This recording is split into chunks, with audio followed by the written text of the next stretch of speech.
Guys, आज से मैं इस चैनल पर BTTS सीरीज को स्टार्ट करने जा रहा हूं और मुझे उम्मीद है कि आपको ये सीरीज बहुत पसंद आएगी। इस कहानी की शुरुआत में हमें बताया जाता है कि इस दुनिया में एक कॉन्टिनेंट है जिसमें कोई जादुई शक्ति नहीं है, मगर उनकी ऊर्जा का सोर्स डूची नाम की पावर है। इसीलिए इस महाद्वीप को डूची कॉन्टिनेंट कहते हैं। यहाँ के लोग लगातार दो चीजों का अभ्यास करते हैं जो उनकी ट्रेनिंग को डूची की हाईएस्ट लेवल पर लेकर जाता है। ट्रेनिंग पूरी होने के बाद हर किसी का जीवन इस बात पर डिपेंड करता है कि वे आगे जाकर क्या करेंगे। डूची के लिए 10 चरण हैं, जिनके नाम डू विशेषज्ञ, do master, do grand master, do spirit, do सम्राट, डू पूर्वज, डू ऑनर, डू होली और डू गॉड है। और इन प्रत्येक चरण में कई लेवल होते हैं। फिर हमें क्रो सिटी के जियो राजवंश को दिखाया जाता है, जो 3 बड़े शाही परिवारों में से एक था, जहाँ आज एरिना में सभी स्टूडेंट की डू लेवल को चेक किया जा रहा था। और अब जियो यान को आगे बुलाया जाता है, जो जियो राजवंश का तीसरा युवा मास्टर था। जियो यान आगे जाता है तो सभी स्टूडेंट हंसने लगते हैं। जियो परिवार के एक मुखिया का बेटा जियोनिंग उसे कहता है कि अपने आप को मूर्ख मत बनाओ, तुम्हारी लेवल बहुत कम है। जियो यान उनकी बातों पर ध्यान नहीं देता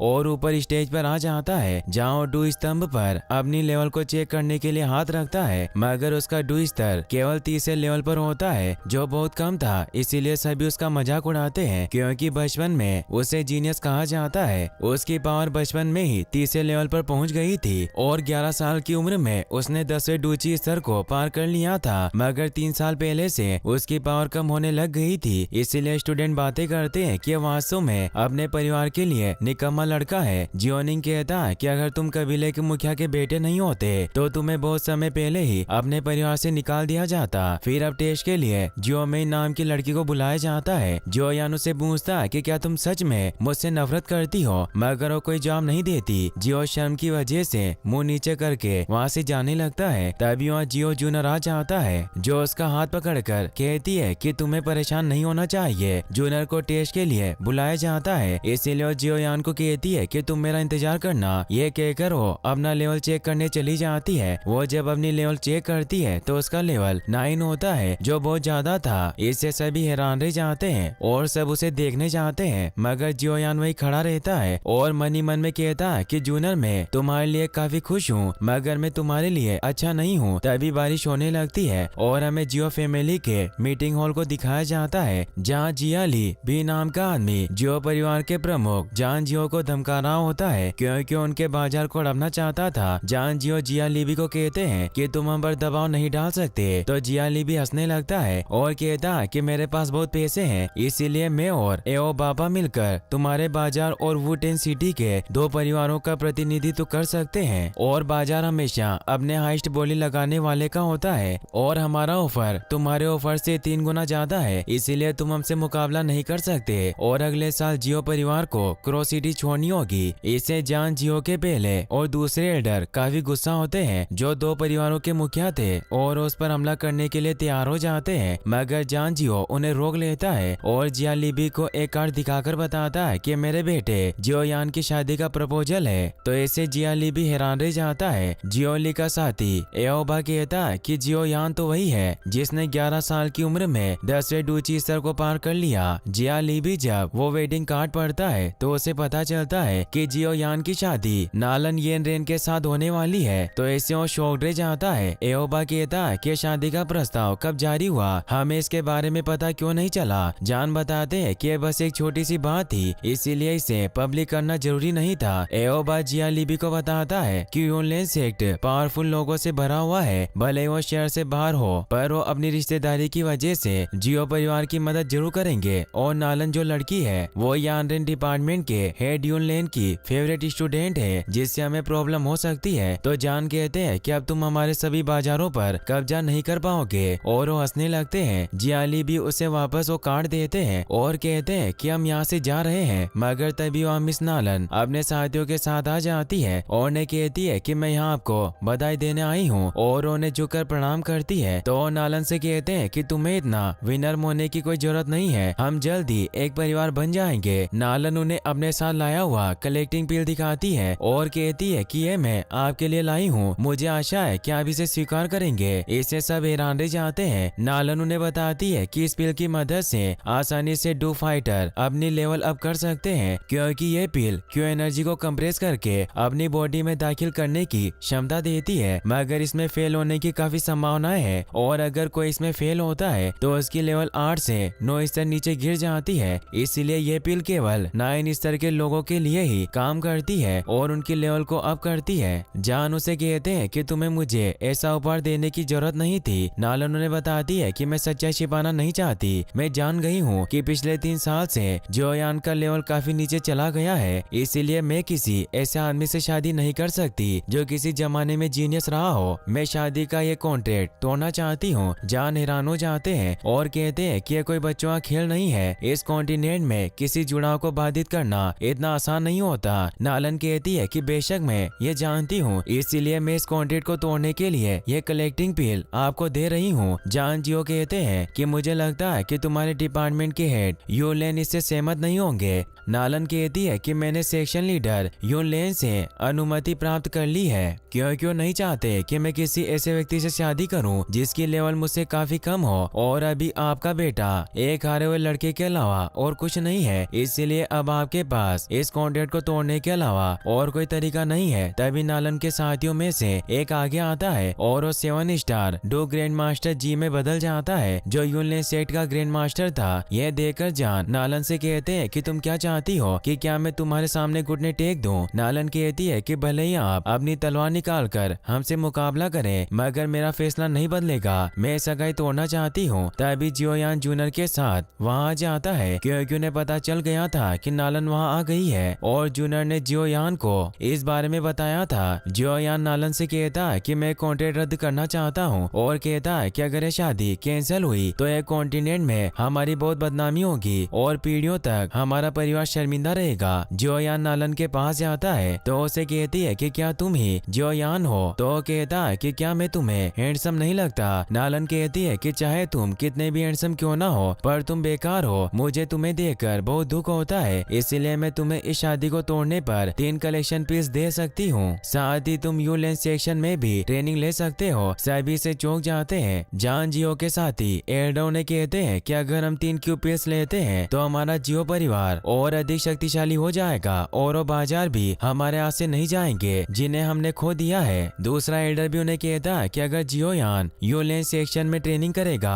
तो अपनी खोई हुई पावर को भी रिकवर कर सकता है। जियाली भी कहता है कि श्रीमती नालन बहुत उदास है, भले ही उसने सगाई को रद्द करके मेरी मदद की, मगर अब जियो परिवार ने इसका समर्थन खो दिया है, इसीलिए वो सभी बाजार जल्दी हमारे होंगे। जियोयान उसे कहता है कि तुम्हें इतनी जल्दी उत्तेजित नहीं होना चाहिए और वो नालन से कहता है कि मैंने फैसला किया है कि मुझे तुमसे तलाक चाहिए। नालन हैरान रह जाती है और वो गुस्से में उसे कहती है कि तुम्हें ऐसा कहकर दोनों पक्षों को चोट पहुंचाई है। अब जी भी गुस्से में अपनी पावर को एक्टिवेट कर लेता है, तो उसे रोकने के लिए जान जियो भी रेज लोएन पावर को एक्टिवेट कर लेते हैं, जिससे वहाँ एक धमाका होता है और वो दोनों लड़ने को तैयार हो जाते हैं। मगर नालन जी को रोक लेती है और जान से कहती है कि हम इसे दूसरे तरीके से हल करेंगे। मैं जियो परिवार को 3 साल देती हूँ। 3 साल बाद जियो लेन यूलेन वार्ड में आ सकता है और मुझसे लड़ सकता है, और अगर ये हार गया तो हमारी शादी नहीं होगी और ये सगाई टूट जाएगी, और अगर तुम जीत गए तो तुम मेरे साथ जो चाहे वो कर सकते हो। फर्स्ट एल्डर कहता है कि उचित नहीं है। कोई मूर्ख भी जानता है कि जियोयान की शक्ति के साथ ऐसा कोई तरीका नहीं है कि वो तुम्हें 3 साल के अभ्यास के बाद हरा सके। सेकंड एल्डर जान से कहता है कि हमारे जियो परिवार के लिए बस एक देरी होगी। 3 साल बाद जियो ली भी वापस हमारे बाजार को हड़पना चाहेगा। नालन उन्हें कहती है कि मेरा सबसे अच्छा ऑफर है जो मैं आपको दे सकती हूँ, और वो जियोयान से पूछती है कि तुम क्या चाहते हो। जियोयान भी उसकी इस शर्त को स्वीकार कर लेता है। तभी वहाँ जूनियर भी आ जाती है, जिसे देखकर जी को अजीब लगता है। नालन कहती है कि अब हमारी बाद में मुलाकात होगी। जियोली भी वहाँ से चला जाता है क्योंकि वो इस 3 ईयर एग्रीमेंट की वजह से कुछ नहीं कर सकता था। नालन भी वहाँ से चली जाती है और वो जाते जाते जियोयान को कहती है कि मुकाबले के लिए मैं तुम्हारा इंतजार करूंगी। जियोयान कहता है कि तुम मुझे धमकाने की हिम्मत कर रही हो क्योंकि मैं कमजोर हूँ। सभी लोग वहाँ से चले जाते हैं। जियोयान काफी परेशान होता है और हॉल से बाहर आता है। जान जियो के साथी एल्डो ने कहते हैं कि जियोयान आगे आने वाली समस्याओं को नहीं जानता। 3 ईयर एग्रीमेंट करके उसने सिर्फ अपनी मौत में देरी की है। जियोयान वहाँ से जाने लगता है। जूनियर उसे रुकने को कहती है, मगर वो नहीं रुकता और वहाँ से भाग जाता है, तो जूनियर उसके पीछे जाती है। जान को उसकी फिक्र होती है। जियोयान दौड़ता हुआ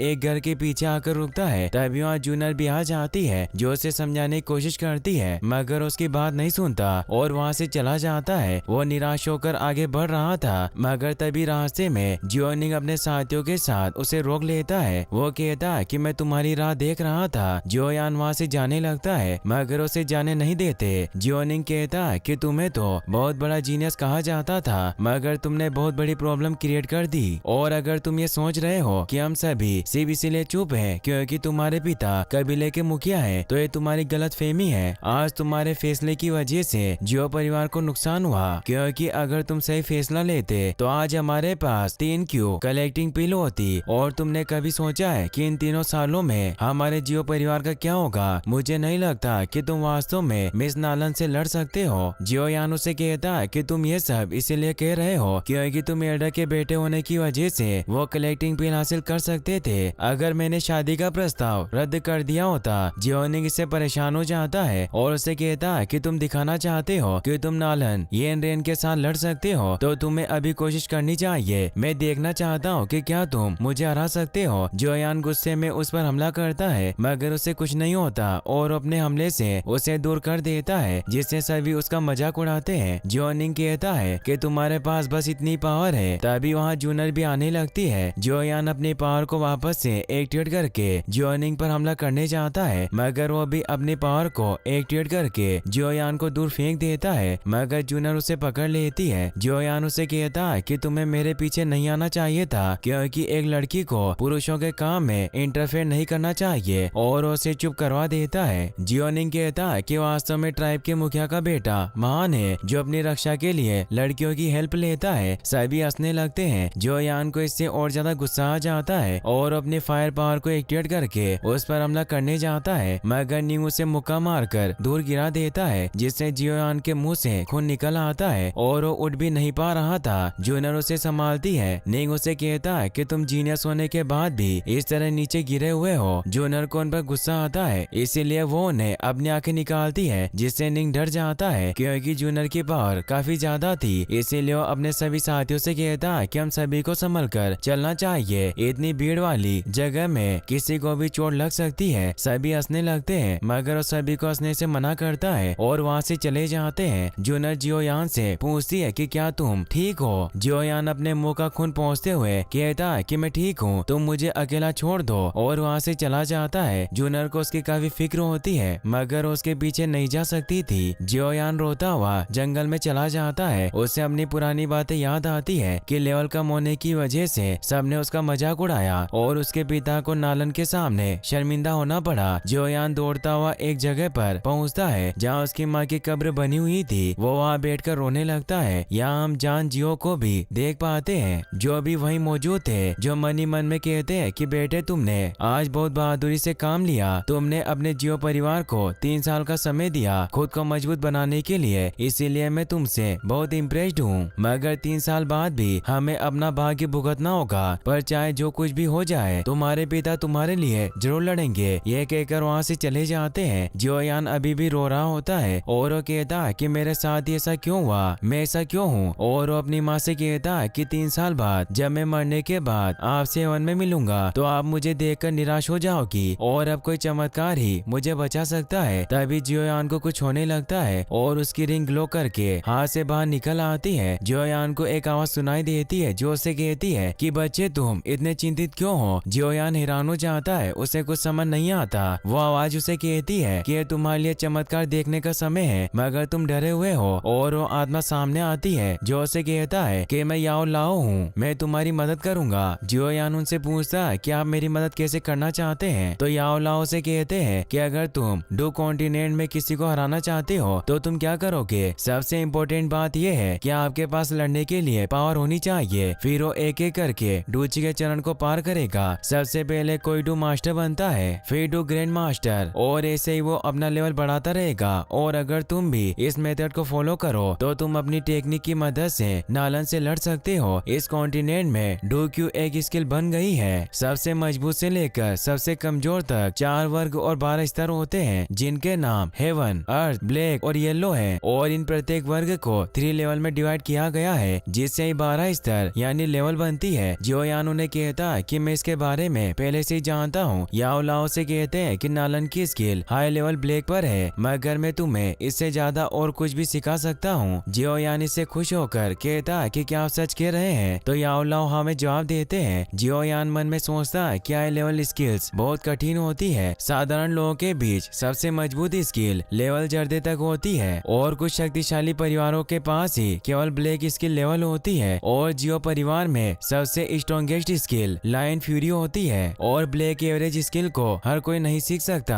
केवल शक्तिशाली साम्राज्य के लोग ही इसे सीख सकते हैं। और सदियों से हेवन लेवल स्किल किसी के पास नहीं है, जिस वजह से नालन का यूनलैंड सेक्ट बहुत पावरफुल है। इसीलिए वो सोचता कि क्या याओ लाओ उनसे भी ज्यादा पावरफुल होगा और उन्हें कहता कि भले आपके पास बेहतरीन हुनर हो, मगर जब तक हम सही पिल्स का इस्तेमाल नहीं करते ये बेकार है। यूनलैंड सेक्शन आसानी से क्यू कलेक्टिंग पिल को हासिल कर सकता है और ये पिल केवल लेवल 5 एल्केमिस्ट के द्वारा बनाई जाती है। एल्केमिस्ट उन लोगों को कहा जाता है जो कम साधारण चीजों से मूल्यवान चीजें बना सकते हैं। जो यान कहता है कि तुम जैसा बूढ़ा आदमी उन पिल को कैसे बना सकता है? तो याओ लाओ से कहता है कि मैं खुद एक हाई लेवल एल्केमिस्ट हूँ और लेवल 5 मेरे लिए कुछ नहीं है। तुम मुझे अब से याओ लाओ बुला सकते हो और ये एल्केमिस्ट लेवल मेरे लिए कोई मायने नहीं रखती। यदि तुम मेरे स्टूडेंट बनना चाहते हो तो तुम जितनी चाहे उतनी पिल्स ले सकते हो। जियो यान उन्हें कहता है कि मैं आपसे काफी इम्प्रेस्ड हुआ हूँ, मगर ये पहली बार है जब किसी ने इतनी सफाई से डींगे मारी हो। याओ लाओ कहता है कि क्या तुम मुझ पर विश्वास नहीं करते? जियो यान उन्हें कहता है कि ऐसा नहीं है, मैं आप पर विश्वास नहीं करता और आप जो कह रहे हो वो सच हो, मगर आपके पास इतना टैलेंट होने के बावजूद आप मेरी मदद क्यों करना चाहते हैं? इसीलिए मुझे आपकी बातें झूठी लगती है। याओ लाओ कहता है कि ऐसा इसलिए है क्योंकि पिछले 3 सालों से तुमने मुझे बहुत सी स्किल दी है। तो जियो यान इससे हैरान रह जाता है और उसे समझ आता है कि याओ लाओ उसकी अंगूठी में था, इसीलिए वो 3 साल से इतनी मेहनत करने के बाद भी उसका डू लेवल बढ़ाने की बजाय बहुत घटा। याओ लाओ जियो यान से कहते हैं कि तुम वास्तव में बहुत होशियार हो, मगर मेरे पास 3 साल तक डूची को अवशोषित करने के अलावा और कोई विकल्प नहीं था क्योंकि मेरी सोल बहुत कमजोर थी। जियो यान को इससे गुस्सा आता है और उन्हें कहता है कि तुमने मेरी जिंदगी बर्बाद कर दी। याओ लाओ से कहता है कि तुम इतने गुस्से में क्यों हो? तो जियो यान शांत हो जाता है और कहता है कि मैं भूल गया था कि मैं किसी को हरा नहीं सकता। वो कहते हैं कि तुम्हें उम्मीद नहीं छोड़नी चाहिए, 1 साल में शायद मैं तुम्हें मजबूत बनाने में मदद कर सकता हूँ। जियो यान उन्हें कहता है कि मैं आपसे ज्यादा कुछ नहीं पूछना चाहता, बस आप मुझे ये बताएं कि क्या आप 1 साल में मुझे लेवल 7 तक पहुँचने में मदद कर सकते हैं? मैं उसके बदले में तुम्हें मेरी डूची को अवशोषित करने के लिए माफ कर दूंगा। याओ लाओ कहता है कि तुम्हारी योजना बहुत अच्छी है और अब से मैं तुम्हारा मास्टर हूँ, इसीलिए तुम मुझे मास्टर बुलाना। तो जियो यान कहता है कि मैं तुम्हें मास्टर तभी बुलाऊंगा जब तुम मुझे अच्छी तरह से सिखाओगे, क्योंकि तुम ही मुझे स्टूडेंट बनने के लिए भीख मांग रहे हो। और उन्हें बूढ़ा आदमी कहकर बुलाता है। इससे याओ लाओ को गुस्सा आता है और अपनी पावर से वहाँ बेम्बू को जियो यान की तरफ मोड़ देता है, लेकिन उसे चोट नहीं पहुँचाता और हंसता है क्योंकि उसी उसे डरा रहे थे। वो उसे कहते हैं कि मैं तुम्हारी ट्रेनिंग जल्दी स्टार्ट करूंगा, मगर तुम्हें पहले इस पेपर के साथ रॉ मटेरियल्स को हासिल करना होगा। जियो यान जब उस पेपर को पढ़ता है तो उसमें लिखा था कि उसे 3 आर्किड लीव्स, 2 वाशेड मुड बोनस और फर्स्ट लेवल का इविल कोर वुड एलिमेंट लाना है। इससे वो हैरान रह जाता है क्योंकि ये बेहद कीमती रॉ मटेरियल्स थे। अब वो रिंग वापस से जियो यान के हाथ में आ जाती है। जियो यान अपने आप से कहता है कि इस रॉ मटेरियल्स को खरीदने में हजारों सिक्के खर्च हो जाएंगे, मगर फिर वो सोचता है कि पैसे के लिए मैं मर नहीं सकता, इसीलिए मैं इन सभी रॉ मटेरियल्स को हासिल करूंगा। वहीं हम जिया लिबी को उसके महल में देखते हैं, जो अपने बेटे से कह रहा था कि जियो यान ने हमारा प्लान बर्बाद कर दिया। उस 3 ईयर एग्रीमेंट की वजह से हम जियो परिवार के बाजार को नहीं हड़प सकते। तो उसका बेटा जिया लियाओ अपने डेड को एक प्लान बताता है जिससे वो खुश होते हैं और इसी के साथ ये एपिसोड यहीं पर खत्म हो जाता है। गाइस, अगर आप इसका नेक्स्ट पार्ट भी जल्दी देखना चाहते हैं तो इस वीडियो को लाइक करने के साथ साथ चैनल को सब्सक्राइब जरूर कर लें। Thanks for watching.